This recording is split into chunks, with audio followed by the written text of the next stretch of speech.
সফল মানুষদের সকাল শুরু হয় এই একটা কাজ দিয়ে, আর বেশিরভাগ মানুষ এটা কখনোই করে না।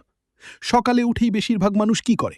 সঙ্গে সঙ্গে ফোন তোলে, ইনস্টাগ্রাম, ফেসবুক, নিউজ স্ক্রোল করতে করতে ৩০ মিনিট শেষ। তারপর ভাবে আজকেও দেরি হয়ে গেল। এটাই সারা জীবন একই জায়গায় থাকার রেসিপি। এখন জানো, জেফ বেজস, ইলন মাস্ক বা যে কোনো সফল মানুষ সকালে কি করে? তারা উঠেই ৫-১০ মিনিট শুধু নিজেদের জন্য ভাবে। কেউ জার্নাল লেখে, কেউ ৩টে গোল মনে মনে রিপিট করে, কেউ শুধু চুপ করে বসে থাকে। এই কাজটার নাম ইন্টেনশনাল মর্নিং। ফোন ধরার আগে নিজেকে ধরো। সায়েন্স বলছে ঘুম থেকে ওঠার পর প্রথম ৩০ মিনিট তোমার ব্রেন সবচেয়ে বেশি রিসেপটিভ থাকে। এই সময় যদি তুমি নিজের গোল দেখো, নিজের প্ল্যান ভাবো, তোমার পুরো দিনটা সেই ডিরেকশনে চলে।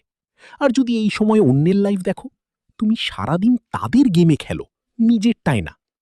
আগামীকাল সকালে উঠে মাত্র ৫ মিনিট ফোন ছাড়া শুধু ভাবো, আজকে আমি কোন একটা কাজ করলে আমার জীবন একটু ভালো হবে। সেটাই তোমার ইন্টেনশনাল মর্নিং। পারবে? কমেন্টে লেখো হ্যাঁ, আর এই ভিডিও পাঠাও সেই বন্ধুকে যে সকালে উঠেই রিল দেখে।